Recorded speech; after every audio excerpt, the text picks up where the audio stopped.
안녕하세요. 2.1 지속가능연구소 한성환 소장입니다. 오늘은 2021년 우리나라 경제 전망을 가지고 찾아뵙겠습니다. 먼저 글로벌 경제 동향 및 2021년 전망입니다. 2020년은 코로나19의 충격이 한 해를 지배했죠. 특히나 지난 2, 4분기에 우리 경제 성장률, 전 세계 경제 성장률이 다 마이너스로 곤두박질 치면서 거기에 따라서 주가 지수도 폭락을 했고, 미국 다우종합 지수도 폭락을 했고, 전 세계 경제가 굉장히 어려웠다. 그리고 모든 사람들이 이제 다 마스크를 끼고 다니면서 해외여행도 못 가다 보니까 보시면 우리 비행기, 사람 타고 다니던 비행기가 이렇게 화물이 타고 다니는 비행기로 개조해서 날아다녀야 될 정도로 인적인 유통은 없었고, 대신에 화물의 유통은 여전히 있었다. 그래서 경기가 곤두박질 친 거에 비해서는 수출은 상대적으로 선방을 한 그런 한 해였습니다. 좀 세계 경제를 전반적으로 좀 보시면 실물 경제가 완전히 중단이 됐었죠. 그래서 2020년 2, 4분기의 모습을 보시면 선진국의 산업 생산 증가율 마이너스 6.9%, 다음에 글로벌 교역 증감률 15.4% 마이너스, 이런 아주 급격하게 위축되는 모습을 보였고, 그것이 3분기가 되면서 반등하는 이 기저효과입니다.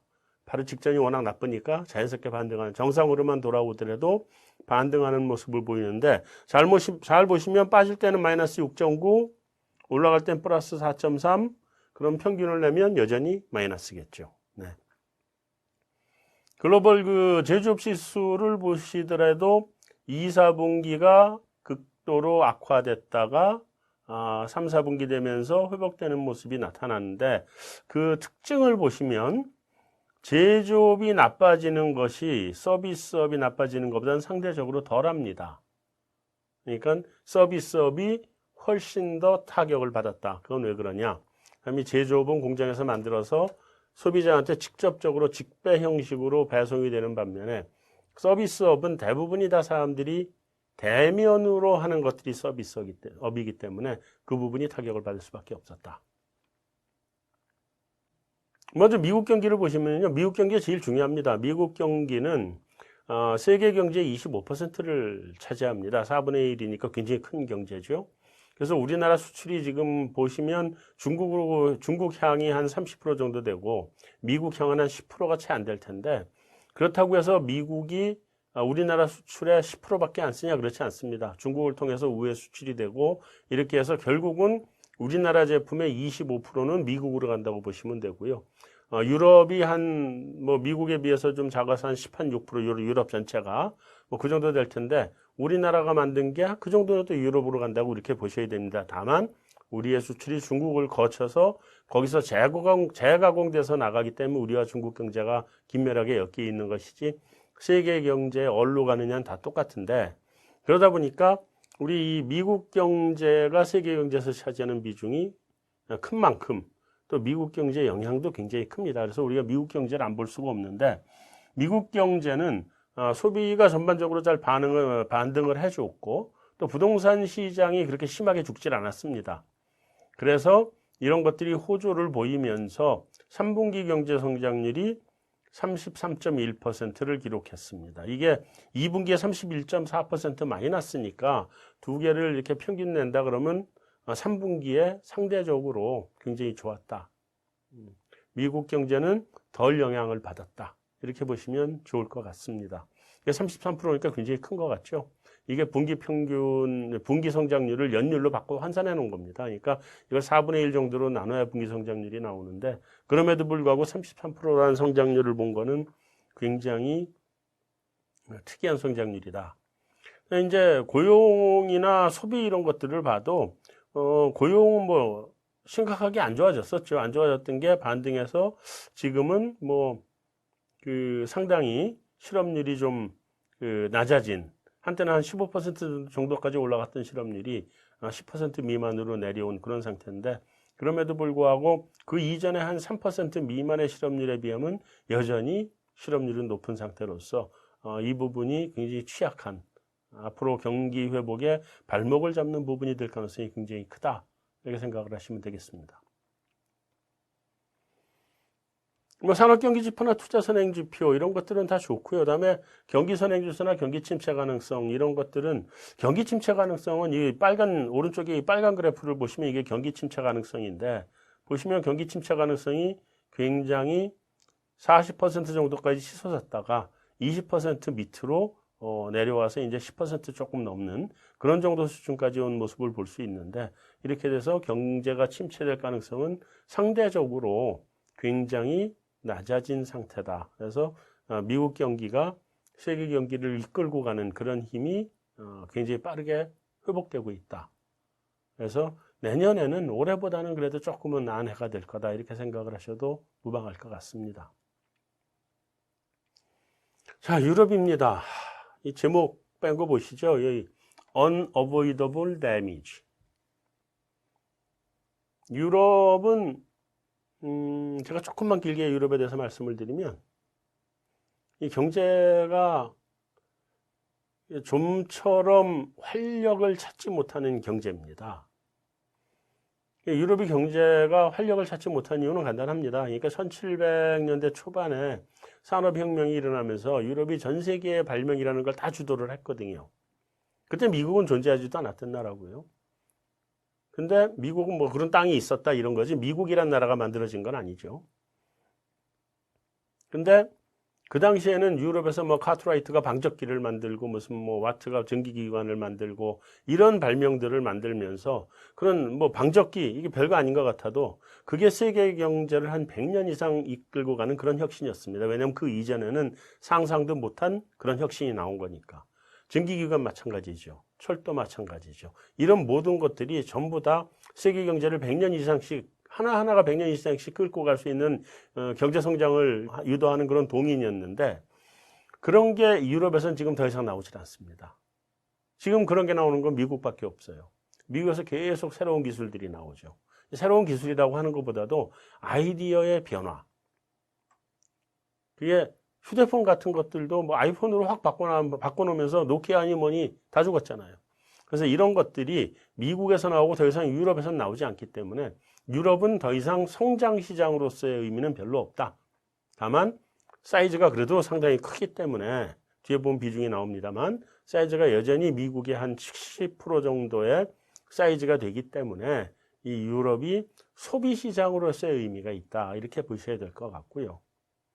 유럽이 이제 워낙 경제가 헤매다 보니까 하나로 뭉쳐서 우리 좀 큰 나라가 한번 돼보자 거기서 만든 게 유로존인 거거든요. 그래서 유럽은 앞으로도 당분간은 성장이 반등을 해서 올라는 오지만 이게 성장세로 다시 돌아서려면 시간이 좀 걸릴 거다라고 생각을 하시면 맞겠습니다. 여기서도 보시면 회복세는 뭐 완만하게 보입니다만 불확실성은 여전합니다. 왜냐하면 옆에 이 오른쪽에 경기 선행지수나 소비자 신뢰지수를 보면 이게 상당히 좋아지는 모습은 보이거든요. 그러니까 회복은 돼가는 그런 모습을 보인다. 그렇지만 왼쪽에 다시 표를 보시면 자 실업률 떨어지질 않고 있잖아요. 미국은 떨어지는 모습을 보셨죠? 안 떨어지고 있습니다. 소비자 물가 상승률 마이너스 디플레이션이죠. 이런 상태에서 유럽 경제가 다시 회복 국면으로 돌아서려면 이거는 미국이나 이런 데에 비하면 상대적으로 늦다. 그러니까 미국이 먼저 경제를 견인하고 거기에 따라서 유럽이 뒤따라갈 가능성이 굉장히 큽니다.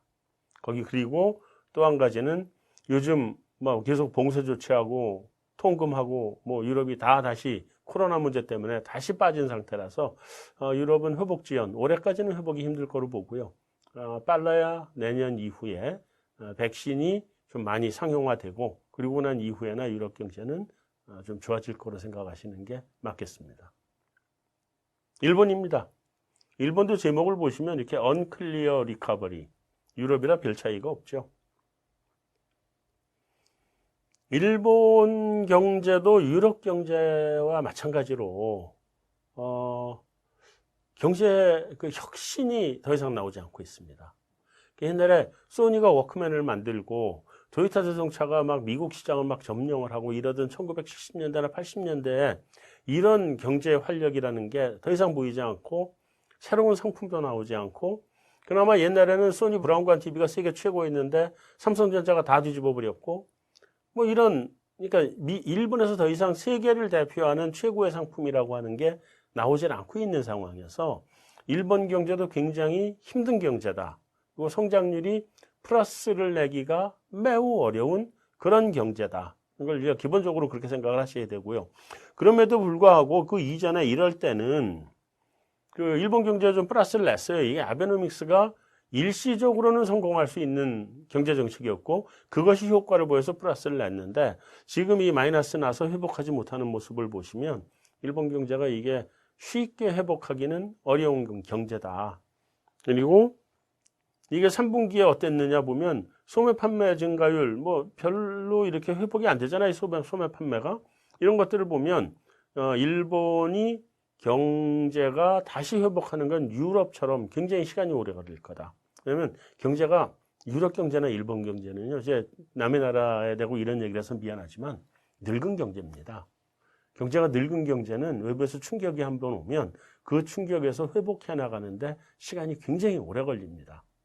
그래서 소비자 태도 지수도 이게 50이 기준선입니다. 여기 가야 50이 나와야 이게 긍정적인 전망과 부정적인 전망이 똑같아서 이게 중립적인 수치가 50인데 소비자 태도 지수 보면 33.6 이거는 미래에 대해서 전혀 그러니까 미래에서 낙관하는 사람은 33명 비관하는 사람이 67명 그래야 이런 숫자가 나옵니다. 상대적으로 비관하는 사람이 낙관하는 사람의 한 2배 정도가 더 많은 거기 때문에 일본 경제가 좋아지기는 3분기도 어려울 거고 당분간 유럽처럼 마찬가지로 힘들 거다. 이렇게 하면 일단 세계 3대 경제권을 우리가 본 겁니다. 실물지표는 계속 부진이고요. 자, 중국이 유럽하고 똑같은 사이즈입니다. 지금 현재 경제가 거의 규모별로 규모면에서 똑같습니다. 그리고 우리가 중국을 지난 한 몇십 년 동안 굉장히 과소평가하고 간과했었는데 사실 중국이 아편전쟁 이전에는 유럽 전체 경제 사이즈하고 똑같은 경제였어요. 유럽보다 클 때도 있고 작을 때도 있고 하지만 유럽 전체하고 똑같은 사이즈를 갖고 있던 그런 경제였는데 아편전쟁을 계기로 전 세계 경제 역사에서 사라집니다. 중국이. 그래서 사라진 중국이 덩샤오핑의 개혁개방 정책으로 다시 살아 올라오면서 특히나 1990년대 이후에 세계 경제에서 비중을 급속하게 늘렸죠. 늘려오면서 중국이 이제는 유럽하고 똑같은 미국의 한 3분의 2 정도 사이즈 되는 그런 경제로 컸고 또 실질 GDP로 보면 미국을 이미 뒤집었고 이런 굉장히 큰 사이즈가 됐는데 이런 중국이 얼마나 빨리 살아나느냐에 따라서 중국이 이제 세계 경제를 끌고 가는 힘이 있거든요. 이게 얼마나 빨리 살아나느냐에 따라서 세계 경제가 어떻게 영향을 받을 것이냐가 결정이 됩니다. 근데 중국은 보시면 이 투자 부문의 회복이 비교적 빠르게 나타납니다. 그래서 3분기의 경제 성장, 2분기, 3분기 경제 성장을 이 투자 부분이 주도합니다. 그래서 어느 정도는 GDP 증가율을 플러스로 돌려주는 모습도 그쪽에서 나타나고 있고 다음에 그러다 보니까 투자가 일어나면 일자리도 생기는 거죠. 소득도 늘어나고 그러다 보니까 민간 소비 증가율이라고 하는 것이 굉장히 빠른 속도로 회복돼서 올라옵니다. 물론 자동차 소매 판매는 여전히 부진합니다. 그런데 이 경기가 그 위기 상황으로 갔다가 회복돼서 올 때는 자동차 같은 내구재들은 소비가 회복되는데 시간이 걸립니다. 내구재가 아닌 그러니까 일반 소비재들의 회복이 훨씬 빠른 거거든요. 그래서 중국 경제는 상대적으로 좋은 모습을 나타나고 있다. 문제는 이 부분이 중국은 여전히 문제입니다. 이 부분만 해결이 나면 그러면 중국은 굉장히 괜찮을 텐데 이 기업들의 도산 위기라고 하는 거 이게 언제부터냐 서브프라임 사태 이후부터 계속 오고 있는 일입니다. 서브프라임 사태 이후에 뭐 중국의 그림자 금융이니 뭐니 이런 복잡한 문제들이 다 얽히고 설키면서 기업들이 도산 위기도 굉장히 많이 있었고 거기다가 전 세계적인 그 공급 과잉인데 중국이 공급 과잉이 가장 심했죠. 그러다 보니까 기업들이 합병도 하고 구조조정도 하고 이런 일들을 계속 진행해 왔는데 그런 합병이나 구조조정이나 이런 것들이 아직 충분하게 다 이루어진 상태가 아닌 그런 상황에서 서브프라임에서 유럽 재정 위기를 맞았고 유럽 재정 위기로 좀 좋아질만 하니까 지금 코로나 사태를 맞은 거거든요. 이 코로나 팬데믹까지 맞아가지고 또다시 위기가 와서 중국의 기업들의 도산 위기 이거는 여전히 굉장히 큰 상황이다. 그래서 중국은 다른 부분들은 문제가 상대적으로 덜합니다. 항상 모든 문제는 이 기업 부분에서 올 가능성이 굉장히 큽니다. 여전히 우리나라 외환위기가 오기 전에 그런 모습을 중국이 지금 기업 부문에서 보이고 있어서 이런 공급 부문의 구조조정을 얼마나 무사히 잘 해낼 것이냐에 따라서 중국 경제가 얼마 전에 얘기한 그 뉴노멀로 진전해 갈 수 있느냐 하는가 그 성공적인 이행 여부가 결정이 날 가능성이 굉장히 큽니다.